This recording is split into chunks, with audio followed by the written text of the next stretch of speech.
fuck with psychics. I don't believe in them. I believe in psychics.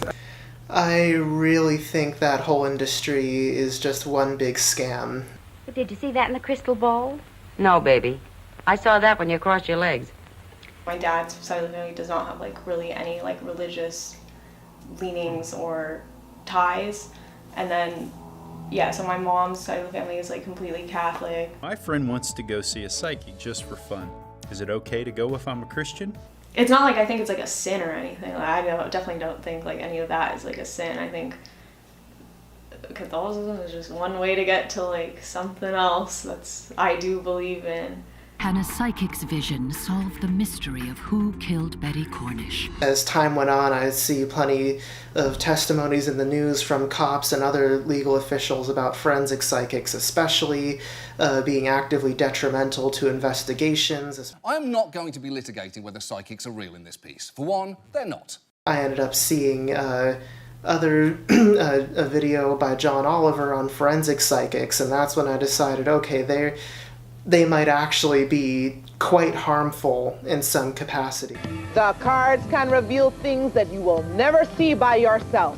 Call me now for your free tarot reading. When I was in Chicago, I was about to graduate high school and I went to a psychic, and I basically asked some very general questions about success in the future and stuff like that. And there was a lot of theatrics. I love the theatrics. I think that it adds to the experience. She just sort of gave me a very nice general outlook on what my future looked like, and it just left me feeling very hopeful, and I feel I needed that. I needed to hear that there was some hope for me at that time. Part of it was just hyping me up. I feel a lot of it was general shit oh, you're a strong person, or stuff like that. And then a lot of the guidance that she generally said or told me to be careful of, I felt was pretty accurate. This queer tarot deck is definitely seen in more of a queer lens, and these were all illustrated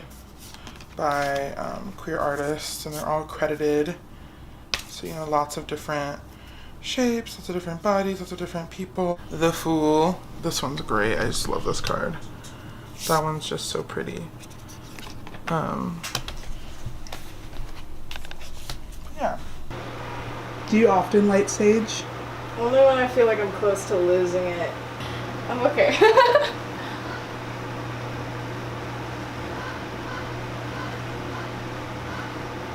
An actor, a producer, a psychic medium, and a white witch.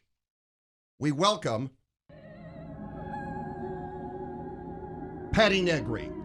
How long have you been professionally offering psychic services? It would be 2008. When I decided to come out of the psychic closet. So I don't know how long that is, 8, 18, 19, 20, 21, 14, 15 years, I guess. Yes, my travel schedule has been the busiest it ever has. This weekend I was somewhere. I was in Vulture City, Arizona, got home in time to go to upstate New York. I got home last night in time I'm preferring Santa Barbara, which is a close strip, but still overnight clip. Get back, I'll be 6 days in New Orleans. The day I get back, I leave back for Massachusetts, and then Australia, and then Texas. And I've been all through the Midwest, all through the East, all through everywhere. I know other very big national company who advertises for actors for their psychics, not psychics, because they want you to be able to keep talking and storytelling. So again, it's who's running it. You can have a really good phone reading, but I wouldn't go to the company that puts it in the LA trades looking for actors to play psychics on those very well-known psychic lines. Stuart and I have been hired by a modern-day witch to summon the spirits of dead celebrities by cooking some of their favorite dishes. Yeah, I have a lot of celebrity clients, of which I can't talk about, most of them, but actually I had to push you back because I had a celebrity client here.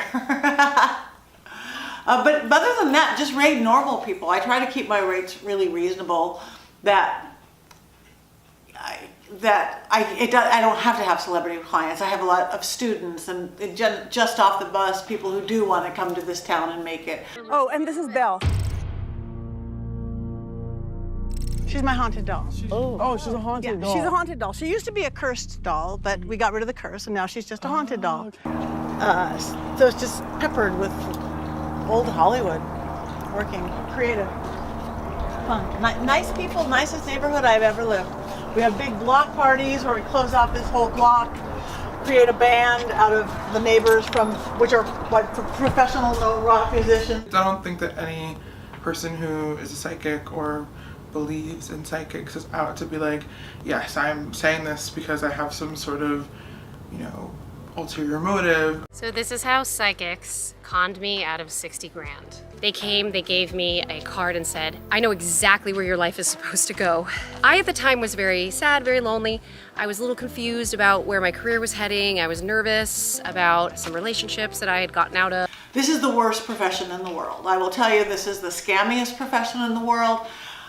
There are more shysters, scam artists, cheats than in any other job or profession. Right, at best, I would say psychics are sort of like a feel-good food, right? People you can go to just sort of hear what you want to hear, but not so explicitly. I don't usually trust like white people psychics, or like the idea of like, like an old like white lady that's like reading your palm or some shit.